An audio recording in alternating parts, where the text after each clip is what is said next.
Hello and welcome back to the Guns and Glory show. I got a fender for the Avalanche because the other one's all rusted out. This one is in amazing condition considering I got it out of a junkyard around Flint, Michigan. I got it at RPM Auto Parts for 80 bucks. He told me it was 100, but they also told me it was black. And this is a beautiful metallic charcoal instead. So we're gonna paint it. Got the 600 wet and dry sandpaper out and some spray paint. And without a body shop, we're gonna make this thing look amazing. I'll show you how I do that. Ain't very difficult. I've got the Avalanche for the fender on the table in the bedroom.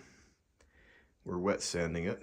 I figured, I should probably just grab the camera before I get too far along. Right now, this is a beautiful color of metallic charcoal. I wish the whole truck was that color, but it isn't. So I need to paint it. Done a rattle can once on a Fiero. It was silver, which is a hard color to paint, but it came out beautifully. You just wash the thing like you'd wash a car, dry it off. Get your wet or dry sandpaper, let it soak in the water for a minute, just warm water and some Dawn. And just start small circles. You can kind of see in very short order. It takes the gloss out of it. You'll start to build that white powder up. It's just a clear coat. And you can feel under the sandpaper when that's ready. You can hear it, you can feel it. Keep it wet. All you're really trying to do with it is to dull it off, make it even. Just grab a towel, wipe that off and have a look. And you'll notice about killed the gloss on it. We'll go a little bit farther than that. You can start to see, like, get the light angle on it. Hitting that cherry peel is what they call it, or orange peel, cherry peel. And if you were to sand that out flat until you get that even dull color over the surface, then you can buff that out and that car will shine like a glass bottle. You like that. Once you get to that point, get the whole fender sanded out. Takes a couple hours. I'll go ahead and set it up and spray it. Once you've been sanding for a while, wash it up, dry it again. You're gonna want to refresh your water every now and then. It's usually when I stop. And you'll see really easily where you haven't finished it yet. Right along the edges, the paint wants to build up on the edge, so it's thicker here. So what you're sanding through, you can see that little line that it leaves. That's a low spot. See in that fender crease, it's still shiny there. Paint's not going to want to stick to that. Want a nice, even, dull finish on the whole thing. Just keep going until it's finished. You'll get it. Now, as you're doing your sanding, keep it with circles. You don't want to be going back and forth. You don't want nothing herky-jerky like that. You want it making ridges in it. Making progress with it. That line is just persistent. We've pretty much got it out of that section though. Now grab your paper out of the water. Hold it like that with your fingers like so. And lay that in the work just like that. Notice that wants to kind of lay in there. Get it wet. Some water in it. Sorry, I'm really trying not to make anyone dizzy here. And I just told you guys not to go back and forth with this. So what we're gonna do is we're gonna go back and forth. There's a time and place for it. Because you're wanting to work that low spot. But whenever you're going back and forth, you're actually creating a ridge in there. You don't want to do that. You'll wind up seeing that You won't see it until you get it clear coated. Whenever you go back and forth, you want to polish that back out. Feather it back into the other part of the work on both sides. Some more water. Then get back to it. Be gentle. And then feather that back out.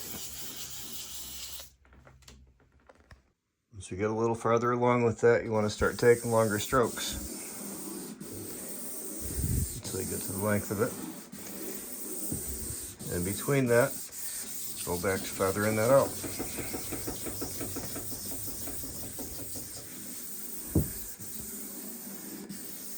There. You get the idea. It keeps everything smooth. You're always kind of thinking about what you're doing. That's what it boils down to. As you're sanding the panel, you'll start with the smaller circles and work your way out to bigger ones.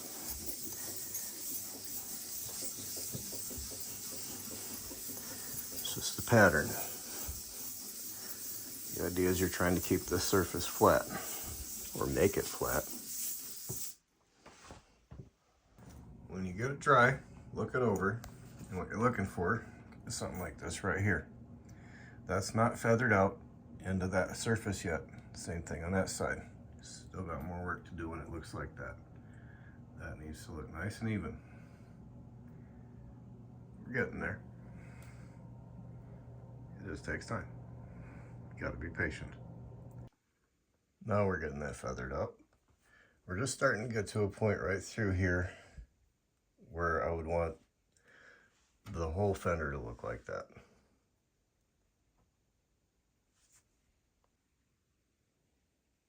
Got this just about ready to spray. A couple of shiny spots in it. But overall, this is just about what you're looking for. There's a little bit of a shine along this edge. A couple little spots like that. You see the before and after. That's behind the plastic up there. You don't need to paint that. We got this fender sanded out, washed up, and dried off, ready to paint. I'm gonna do the inner fender in flat black. Then this afternoon, once it's dry, I'll come back and remove any overspray from the outer fender. Tomorrow, I'll come back and spray that in high gloss. All right, let's spray this thing. I got one shot at this, guys, so forgive me if it's a little bit bouncy or if I miss the target with the camera, but you want to start on the edges. Don't get it too heavy. Like that. I wish I could reach around behind that right now, but in this particular panel, it's not necessary. So start on your perimeters. You don't want it too heavy.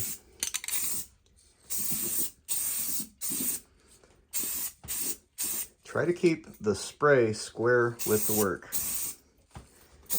Like a detail piece like that, a little in there first. We got a bump here. That's going to want to pile paint on it pretty quickly, these high spots. Like to lay it into these low spots. Be conscious not to pile anything anywhere, especially in a little nook like that.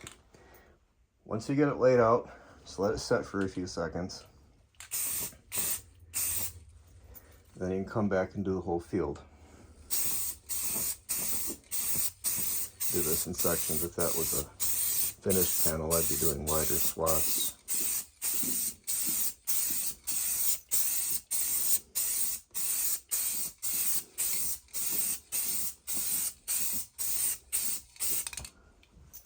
All right, that's it. I gotta get out of here, get some fresh air. After about 10 minutes, before it's completely dry, you want to go to second coat. Either coat it while it's tacky or let it completely dry before you give it another coat. Try to keep the spray can even with the work. I'm not really worried about whether I get runs in this part. I want it a little bit thicker than normal because this is covered up with plastic. Try to keep the distance from the fender the same.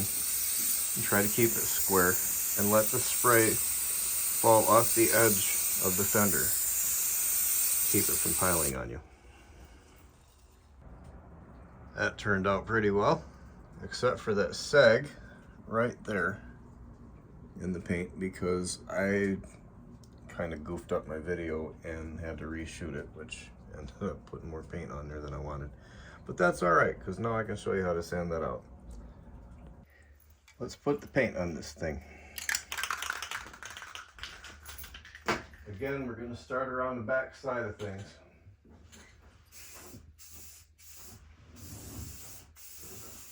That is a really awkward place to spray that.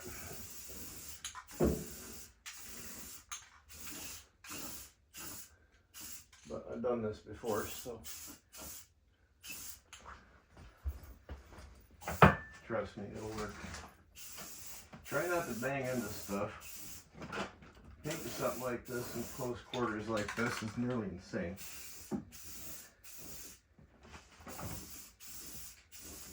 But if you got your principles down, a little bit of experience, you can do stuff like this without too much of a problem. That's a little bit heavy there, but it's also horizontal.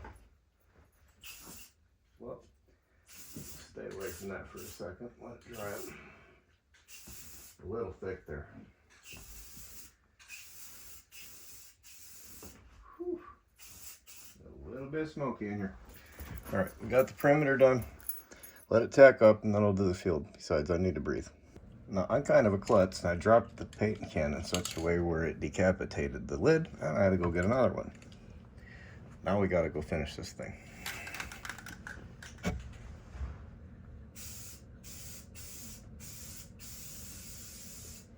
Better to make several light coats than one heavy one. Paint it too heavy, you're gonna run it. Just keep the nozzle square to the work. That's as much as I'm gonna do right now. We'll let that set up. All right, let's finish this up.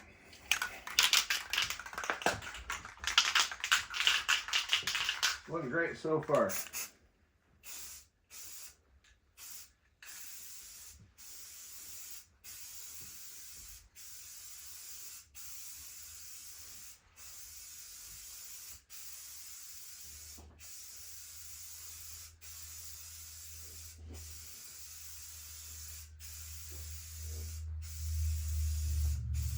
Go back over that one more time.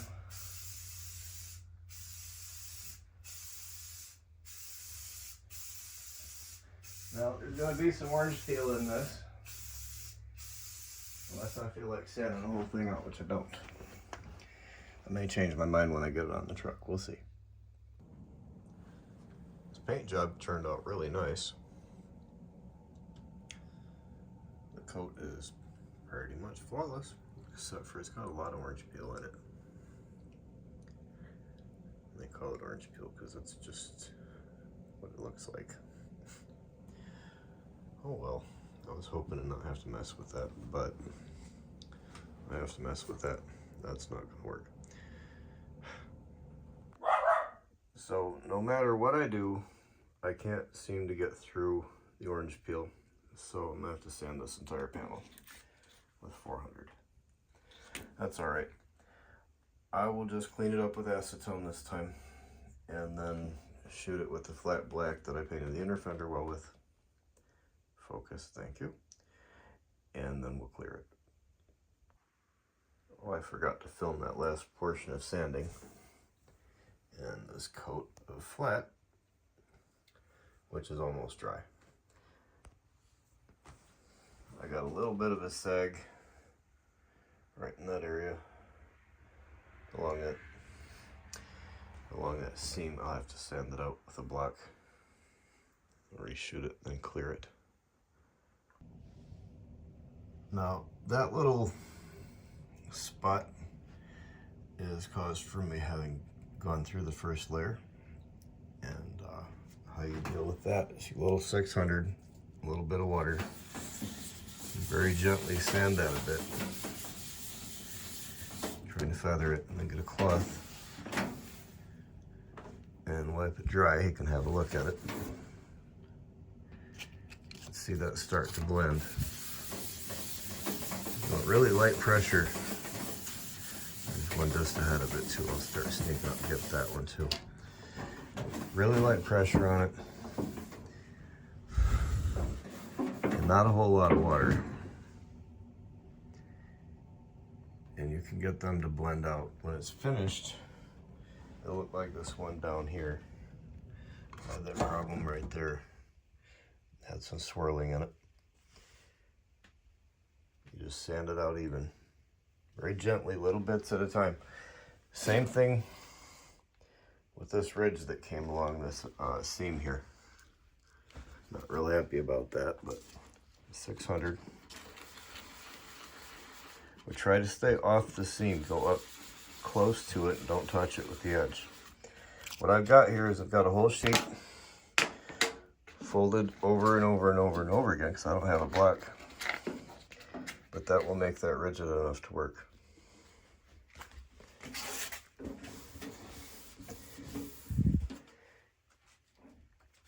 You'll see it just start to take that ridge down. That's what you're looking at. You're trying to blend that in right there.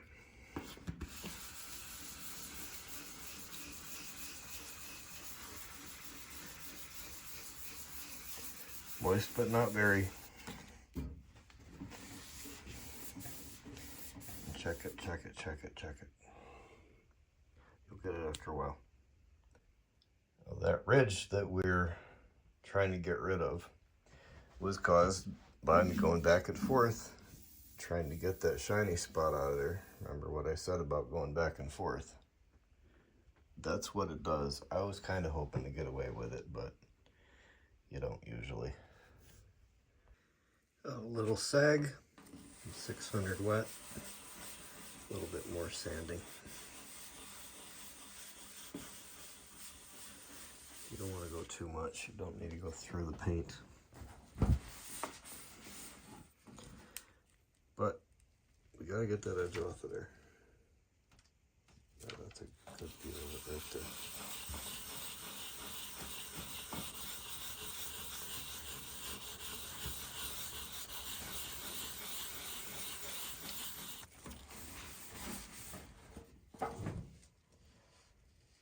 A little bit more and we'll have that going.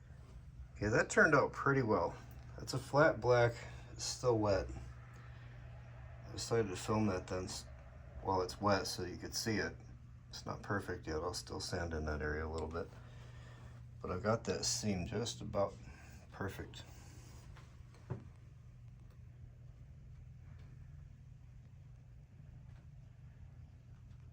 Front too, that's not bad. I'll touch that up just a little bit. But that would have been harder to see once it's dry, so I figured I'd show it to you now. Fender turned out great. It's not absolutely perfect, but that's not bad for a can of spray paint. These are the two mystery brackets for that deer pusher thing. No idea what these go to. I got that fender done.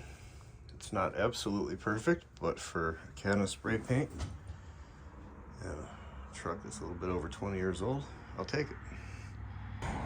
And that would be why we're changing out that fender, especially considering the condition of the rest of the vehicle. It's that was worth doing. I spent 80 bucks on the fender and 3 cans of paint at $6.50 a piece, so 20 bucks, so 100 bucks. Apart from that, that's the only real damage on the outside of the truck. I'd say that was worth $100. Me and Ricky are going to put it on this spring.